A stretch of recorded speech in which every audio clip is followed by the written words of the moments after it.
Hello. Hi, everybody. Kayla Lords. John Brownstone. Of Loving BDSM, where we help Kinksters like you have happy, healthy power exchange relationships. Some of y'all are parents, as are we. Yeah. And one of the most frequent questions we get from fellow parents is, how do we do kink while we're parenting children? Is that even possible? Is that allowed? How am I going to make it through till these children are 18? What is going on? We do not have all the answers. We barely have answers for ourselves. That's the nature of parenting. You will think you have an answer, and 30 seconds later, that will be the wrong answer. The grand experiment. The grand experiment. We have done, ages ago, a podcast episode on this topic. The kids were at different ages at the time. It was a much broader conversation than this video will be. So I'm going to link to that below if you want to dive into that topic for like an hour or so. In this case, we're going to speak specifically about the things we have done as parents who happen to be kinky and kinksters who happen to be parents to live our kinky life while having children in the house. For background, the kids are currently 15 and 11, so much easier than when they're babies. Also, we did not try to navigate a kink life when these kids were like newborns and not sleeping through the night and needing 24/7 care in the way that babies do. If you are in that position, recognize that some of this is not going to help you until they get older. I think the rule of life when you're parenting babies is just get through it. There's a lot you don't get to do while kids are babies. This could be one of them, but maybe not. So we're going to go through our list. Yeah. Now, there was a nice in-between when they got a little older that they slept very deeply. That was delightful. They went to bed somewhat early and they slept deep. Yes. So and every kid is different. Every parenting situation is different. The decisions we make as parents are unique to both who we are as individuals, who we are as a family, who our kids are. So we don't claim that this is going to work for everybody. True. It's just what we do, and take from it what you will and what might be useful to you. Okay, so let's get into our list. Okay. The first one is something we've already talked about. Yes. We hide our kink in plain sight. We do things that are kinky to us, that are our power exchange. Exactly. Nobody knows what we're doing. Right. Yeah. Yep. They think mom's super nice for doing things for Mr. John. I don't call him daddy in front of them. We talked about that in the video, and it's linked up, down, and all around.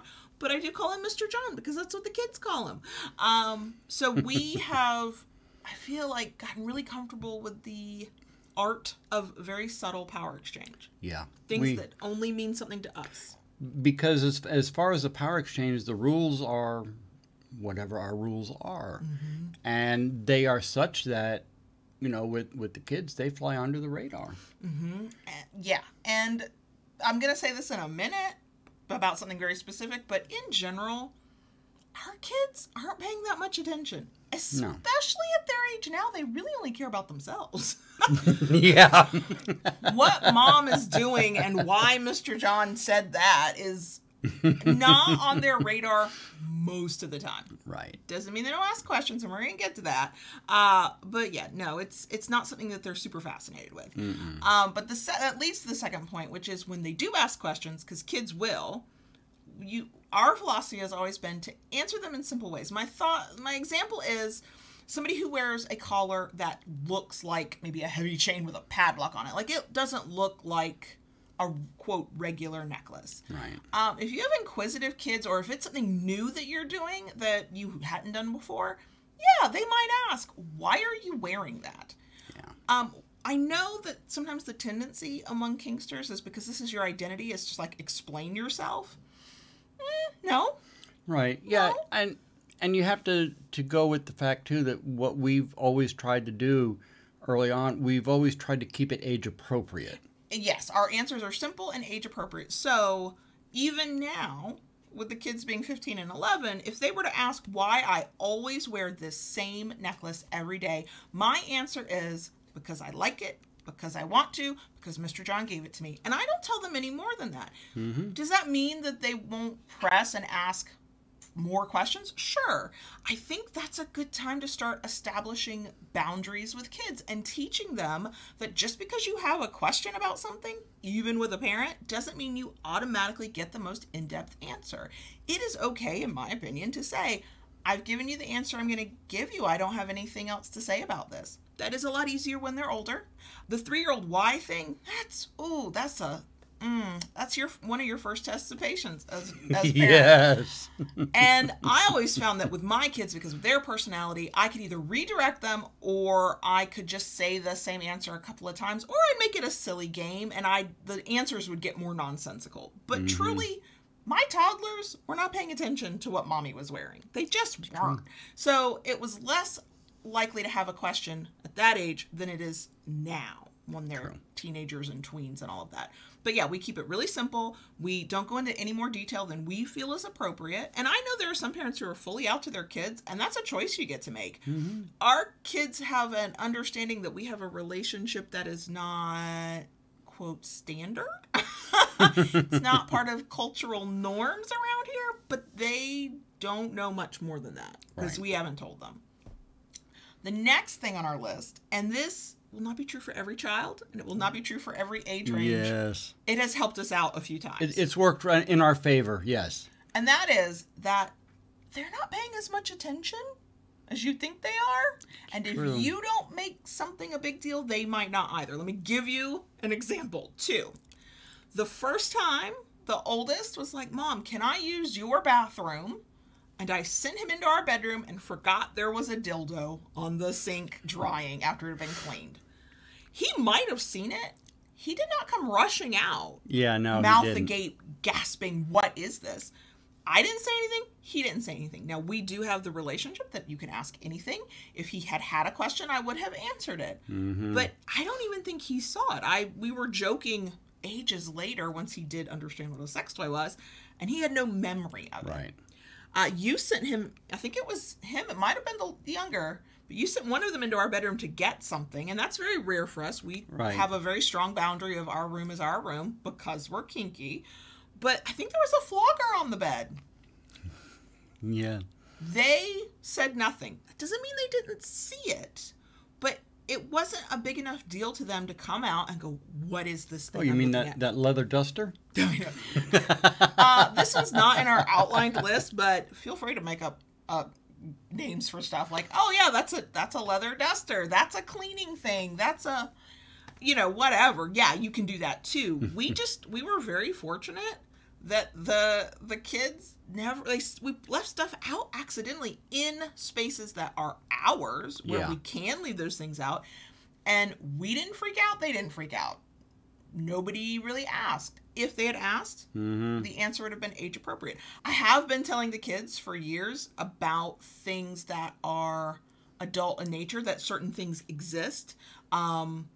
As they got older, so they know that sex toys are a thing. That does not mean I hand them to them and like, here, let me do show and tell with you. Yeah. But I acknowledge things exist, so it just wasn't a big deal for them. Well, I think I'm a firm believer in that kids sense fear. Oh gosh, yeah. All right, their radar is tuned to it. So if you don't freak out, there's a good chance they're not going to think twice about it. And if they do ask questions, you go back to just answer very simply in an age-appropriate way. And you don't have to give them all of the information. Okay, so next, let's talk about kinky play. Because this, I think, after the power exchange elements, which, like I said, got a whole video on it. Feel free. Go watch it. The kinky play is like the biggest question most parents have. Like, how am I supposed to get my kink on with these damn children around? I mean, let's be real. The thing about parenting is you give up a lot for several years of your life, and I'm not going to sugarcoat it. You might not get anywhere near as much kinky play as you get pre-kids. What that does for us is it means when we do get the time alone, as rare as it is, we savor it. We make it count. We try to take small chunks of time. This is more for families whose kids are older, like when they're newborns and they're toddlers and they need you constantly. this is a little bit out the window. But once they're older and they're going, and we're not in a plague, and they're going to sleepovers and they're at school activities, and maybe you take a day off in the middle of the week because they're at school or they're at daycare, you make those times and you get really creative. But we have had the fortune to have them when they were deep sleepers, to have good insulated walls. And then we've lived in the situation of they were not sleeping deeply anymore and the walls were super thin. Yeah. And, for us, what we ended up doing, we kind of shifted, and we've gone more into the power exchange, which is easier to hide. And, we've kind of backed away from the kinky play, the S&M play, and it's not perfect, but focusing more on the power exchange has been a good upside as well. Right, and I think it's part of the ebb and flow of life. Like the thing you're super, super into and you're doing all the time in this moment will not always be the thing you're doing at that level 6 months from now. And that's especially true when you are a caregiver, and whether that's a child or an adult that you are a caregiver for, when you have somebody in your life who's depending on you for their basic needs, they come first. And that means that you can plan all you want for fuckery and it might not happen. Or you want it, but you're just too damn tired for too long and you put it off. And I think that if you can focus on what you can do, like for us it was power exchange, then you still have some points of connection to get you through until you finally get that half a day together, or there's 2 hours, or they're old enough to be left on their own and you can go to the dungeon when we're not in a plague. Okay. But when we pre-plague would go to the dungeon, for a couple years, we didn't get to go at all. Right. Because we didn't have childcare. And without somebody to watch the kids and was willing to watch them either overnight or to stay until 2 a.m., which is when we would usually get back, we didn't have that option. And that was just a fact of life. When we lived in a house where the walls were paper thin, there was no loud play if the kids were home. And most of the time we lived there was during a pandemic and the kids were home. Yeah. At least it felt that way. I don't know. Time has no meaning now.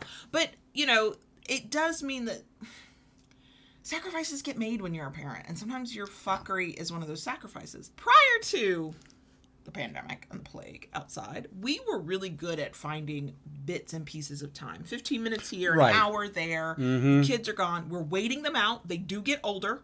They will age out and be able to take care of themselves. We were fortunate we had a dungeon in our area that actually opened during the middle of the week, during the day, once a month. And we planned around that, dropped kids off at school, and we'd head down to the dungeon. We'd play hooky from work for the day. Now, we are fortunate that we work from home, but do not misunderstand me. When I worked a, quote, regular job, I a few times called in, quote, sick and used my time off when those children were in daycare and at school, and I just needed a day to myself. You can, if you have that available to you, you can do that in your kinky life. Probably once we're out of the plague and everybody's like off in different directions again. But, it's about getting creative. As a parent, you have to get creative about everything.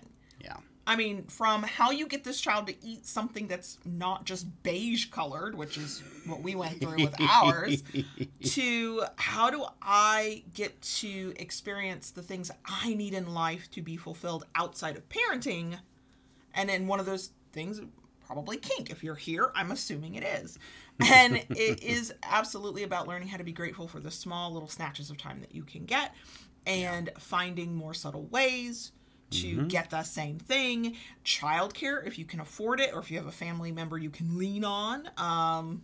We had that, and then we didn't. Yeah. And it was great while we had it, and then it sucked when we didn't have it. And now we're all in a plague, and I'm not letting these children stay the night anywhere right now, so it doesn't matter. And I'm not letting strangers, or even family members who are not vaccinated, come into the house and stay the night either. So, we're all kind of universally in this situation anyway. Together, right. And we're maybe not well, but we're surviving. We might not be thriving, but we're surviving.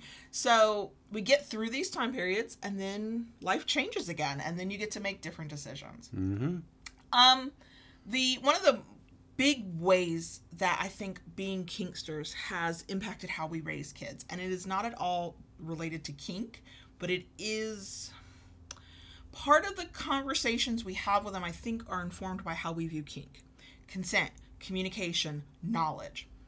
We purposely raise the kids in as sex positive a way as we can. Yeah. So we talk about gender. We talk about sexuality. We talk about consent. We talk about communication. We answer their questions. I might not answer a question as graphically as the teenager would like me to. I will be as age appropriate as I can, and that has loosened up a lot as he's gotten older.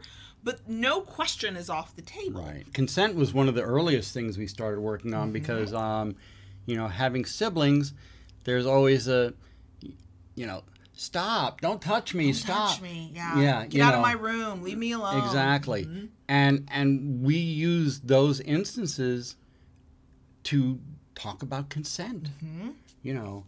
And from that, it has now broadened that topic, especially with the oldest, getting interested in, you know, dating people and sex, and that's not giving us a parental crisis or anything. It's fine. So, you know, from having talked with them about consent from an early age, from just simple things, you know, we don't touch people who don't want to be touched. Don't want to be touched.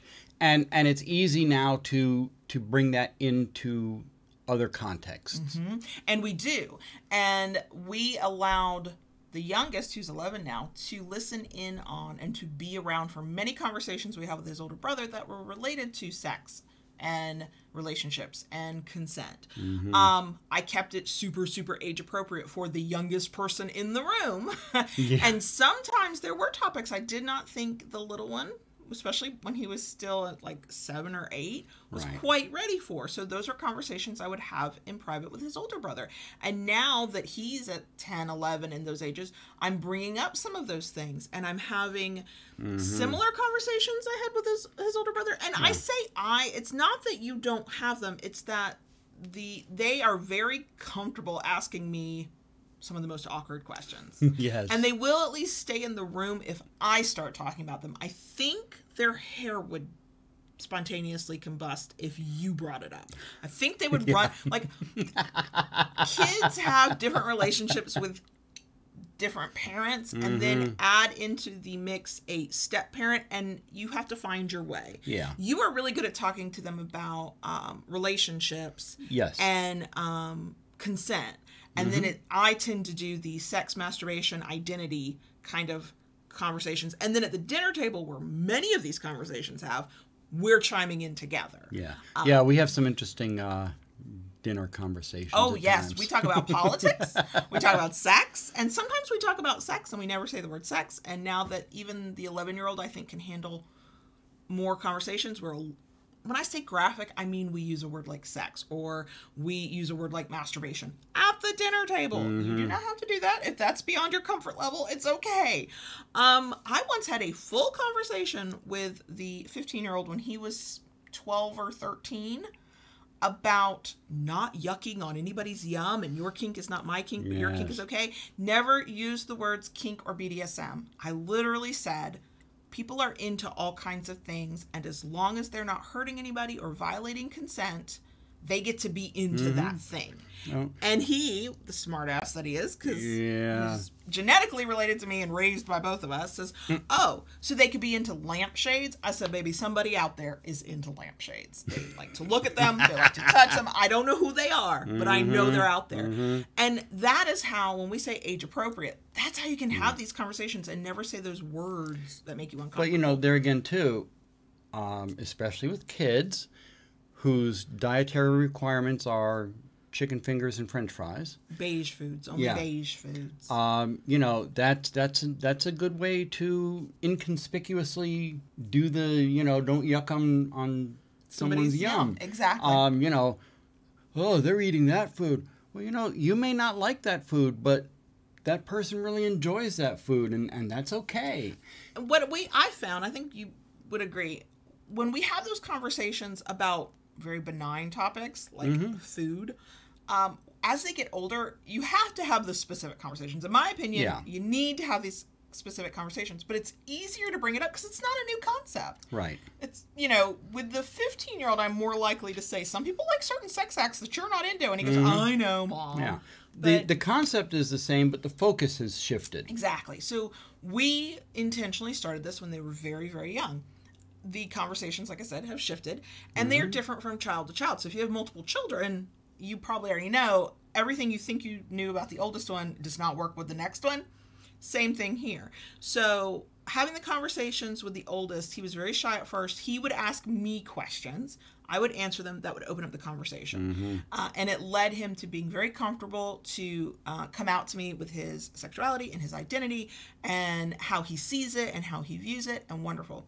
The youngest is completely different. And he will not ask a question, but he will listen. Yeah. And so I have to bring these conversations up. Am I uncomfortable? Yes. Do I think it's important? Also, yes. Because I see our job as parents as not raising assholes. Just saying. So that's what I'm going for. That's kind of the goal. And so I have to bring these things up, but our conversations are different. We will talk about topics like masturbation, and we talked about sexuality, and it was funny because he's been at the dinner table often enough. He knows that bisexuality is a thing, pansexuality is a thing.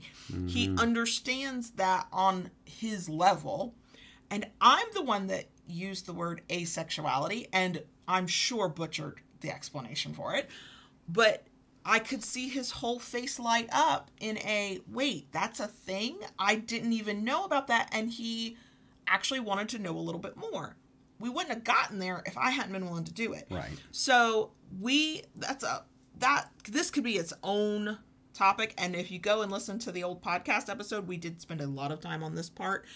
But I know that the only reason I feel any level of sort of, not just comfort level, but sort of a push to do it is because of what I've learned by being immersed in the BDSM community. Yes, I'm a sex writer, and so I write about sex, and so I read about sex, and I hear and see things that maybe the average person who does not spend their whole day thinking about sex would be thinking about, but I know it's also the skills that I've gained and the problems I've seen in the BDSM community that's like, okay, no, we are going to talk about this. Yeah. Also, my parents loved me, but they were so sex negative that I grew up so repressed. And once in my 30s, the repression lifted, I was like, I can't do this to my kids. They should not be in their 30s or later and figuring out their identity and what they're into. Like, they should be a little bit younger. Please don't be a teeny tiny small child. And we do have conversations about, I know you want to know more about that, but that is not for you yet. We definitely talk about that, especially with the oldest. But that is been a benefit, and it's felt like an imperative as Kinksters who understand both the good and the bad of the kink community to have those conversations. And you know what? To not raise, hopefully, kids who yuck on anybody's yum. Like, screw that. So the last thing I think we both tell ourselves daily, and I want all the other kinky parents out there to just make this your new mantra. They will grow up. keep your eyes on the prize. They will grow up, and I don't know when, because I'm not getting my hopes up anymore in this economy. They will eventually move out, hopefully. I know that's not completely true for every family situation, but in general, at minimum, they'll grow up, and you will get this semblance of your life back. Yeah. And by then, you will find things that maybe, you know, you raising a toddler wouldn't have even been into, wouldn't have even thought about. And now they're teenagers and you've got some time and you've got a little bit of freedom back. Not a mental or emotional freedom. I'm more stressed about my kids now that they're older than I was when they were little, but whatever. And then you can explore in new and different ways, but don't be afraid to take those 15 minutes to yourself to have that moment. In my opinion, embrace the subtle art of power exchange just to get that need met a little bit. And definitely, please don't be afraid to talk to your kids in age-appropriate ways. Right. It makes your life a little bit easier because then if a kid hears or sees something, they're less likely to be like, what the hell's going on? And also, you're raising better humans that will either figure out they're kinky or be accepting of kinky people when they're adults. And isn't that what we all want? I think that's what we all want. So yeah, that's what we do. Are we perfect at it? No. Is there more we could do? Probably. And we are, like all parents, just making this shit up as we go. I did tell both kids, I said, let me tell you a secret of adulthood, because you're looking at, like, you can't wait to be an adult, right? And they're like, yeah, it's going to be great. I'm like, no, none of us know what we're doing. We are all making it up as we go. That's right. And both boys, their eyes just went, what? I'm like, no, there are no answers. Nobody knows. We don't know. We're just making it up. They're like, so when you tell me I can't do something, I'm like, I've made a decision, but do I have? I'm just making it up. And it is true. We're just trying not to raise little assholes, okay? That's sex positive, decent human beings is all we're going for. And we're trying to get our kink on in the middle of all that. So, if you are a parent and you have other tips or things that you experienced or ways that you handled it, please feel free to drop a comment below. I mean, just remember, we are just two parents with two kids in our specific situation, and every situation and every kid and every parent is completely different. So what works for us might not work for you, and that's okay. I think it's more about just being open about the fact that, yes, you can be a parent and you can be a kinkster, and those two can find a way to coexist together, and it's okay. It's okay. But other than that, thanks for watching. If you enjoyed what you saw here, we love a big thumbs up. If you'd like more of it, please feel free to subscribe. And ring that notification bell so you get updated on new content. Just do what Daddy says. And if you really, really like what we do, want to help us do more of it and get extra content and perks, join us on Patreon at patreon.com/KillaLords. Bye.